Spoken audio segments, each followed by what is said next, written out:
Okay, I'm going to give you some feedback on the essay number one from that. So part A, 10 marker. So no need to evaluate on these. And it was using appropriate diagrams and examples, explain why some UK workers earn higher wages than others. I think the main thing about this particular essay was that a lot of people tended to focus either on the supply side or the demand side. And I think this was a theme throughout the mock, that where on both micro and macro, it's quite important to think about both whether things are happening on the supply side and whether things are happening on the demand side. And if people are losing marks here, that's the reason. So what people tended to do was to focus more on the supply than anything else. So what would happen is that you get people who are going to go pick something like doctors or something, and they go, there's quantity of labour and there's the wage, right? And they go, well, in the case of doctors, supply is relatively limited and also relatively inelastic. As wages rise, it's quite hard to get additional doctors. So therefore the supply of doctors or some some equivalent job looks a bit like that.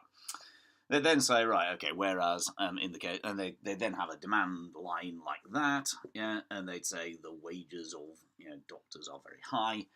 They then do something similar with nurses, and they'd say, well, look, the supply of nurses looks a bit like that. There's lots of them. It's easier to train and so on.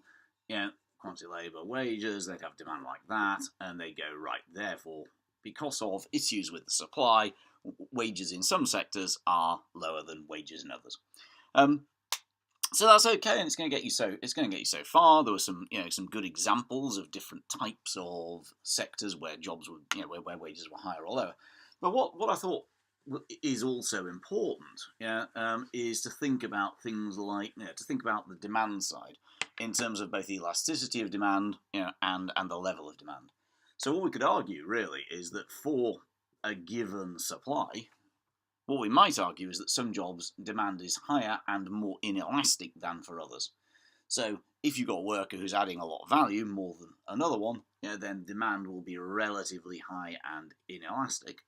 Whereas, so I don't know, something like professional football players and so on, or again, surgeons, something along those lines. Whereas somebody who's easy to replace, demand is going to be at a given wage rate, demand is going to be lower and relatively more elastic, giving us that type of situation there, with high wage and low wage, for the different demand sides. And if you then combine those if you combine those two factors, what we're arguing is that in the very highest paid jobs, people like professional sports people, the supply is very limited and very inelastic. The demand is also very great and relatively inelastic, leading to a wage up at this level here. Whereas for less well-paid jobs like I don't know, kind of checkout operators, barristers, that type of stuff, then supply at a given wage rate is generally greater and more elastic, and demand at a given wage rate is also lower and more elastic because they're easier to replace, giving us a much lower wage for that particular job.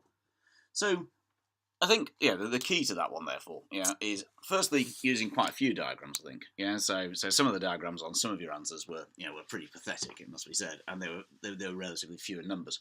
It's quite a technical essay, and therefore it's quite important to get as many diagrams in as possible. Second thing is people tending not to refer to their diagrams, so they're just leaving them in splendid isolation. You're not going to get full value for your diagrams if you do it that way. So really, I mean, obviously, some people touched on, on more real-world issues to do with things like the minimum wage, kind of the degree of income inequality, and so on and so forth. And that's going to add a lot of value. That's going to push you up towards 10. But the heart of it has got to be, getting the core theory right. Part B then was evaluate the likely impact on the UK economy of a 20% increase in the national minimum wage. So there was some, and I think that these people picked this essay, I think, because they liked Part B, and there were some really good answers. And I think, and what people tended to do was to kind of look through the key policy objectives and then evaluate each one. Some of the narrower essays tended to focus just on jobs, and if it's talking about the UK economy, really you need to broaden it out beyond that. I think the best answers incorporated diagrams showing, I think they generally ran along the lines of an increase in national minimum wage is going to create unemployment, or potentially in some sectors, and you'd get this sort of story here where you got the national minimum wage above equilibrium, creating unemployment at that level. They then go on to evaluate the extent to which that was true. So is it really going to cause unemployment at that level? Much depends on what's happening elsewhere in the economy with things like growth and so on. If the economy is doing well, then actually this here shows an increase in labour supply that could be encouraging people to participate, increasing economic activity in the economy, and therefore reducing voluntary unemployment. So I think the best essays tended to take a particular angle to the essay, like jobs, and then evaluate the extent to which that was true. And then so obviously people made the point that there's actually only probably about 1.3 million people who are actually being paid the national minimum wage.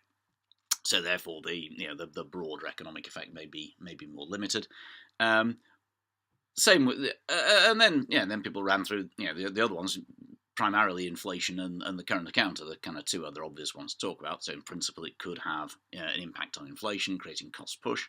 But then the question is, to what extent is that really true? Will firms necessarily pass it on? How big a proportion of costs is labour? Some people pointed to capital-intensive sectors, saying, well, it's not going to have much effect there. Again, lots of people are being paid more than the minimum wage already, so again, there won't be such a big effect. And the same with trade. So people would say, well, in principle, it's driving up UK firms' costs. The UK's minimum wage is already quite high. Some people made that point.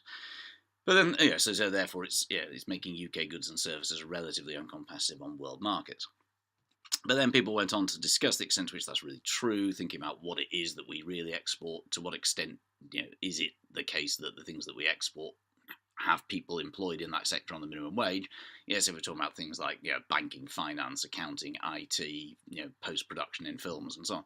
Probably these sectors don't have many people who are really on the minimum wage. So therefore, again, the effect may be more limited. And then the very best answers then tried to round it all off, saying, well, a 20% increase, that's pretty significant. The minimum wage at the moment is around sort of £7 an hour. So 20% of that, it's another £1.50, something, not quite that, 1.20, something like that. So that's quite significant. In the short term, that probably may well damage employment and so on in certain sectors. The question is, how big an effect is going to be depends on what else happens in the economy.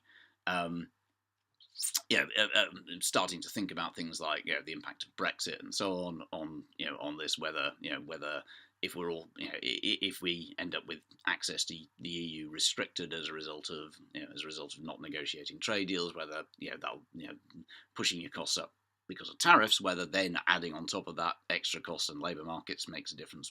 Who knows? Other people talked about the idea that the national minimum wage reduces labour market flexibility and brought in a kind of Keynesian neoclassical angle. But the key is have three or four, well, probably three main areas that you want to talk about. Evaluate each of those areas. So in principle, it could cause unemployment, but maybe it won't. And then say it depends on. So to what extent will it or won't it? I think that's quite important. Not just it. I mean, I think it's weaker to go it will, it won't, it will, it won't, it will, it won't. It's kind of it will, it might not. Here is the answer. Do that in three different areas, and then come to a final conclusion. And I think then you've got a really good answer. And I've seen some really. Of the people who weren't absolutely killing it, I saw two different strengths. One was people who were kind of strong analytically but didn't evaluate. The others was people who were very evaluative but maybe didn't have the knowledge and revision yet to be able to actually drive home the points they were making. So taken as a whole, I thought that was part B was done pretty well, part A less well, but it was generally a well done essay.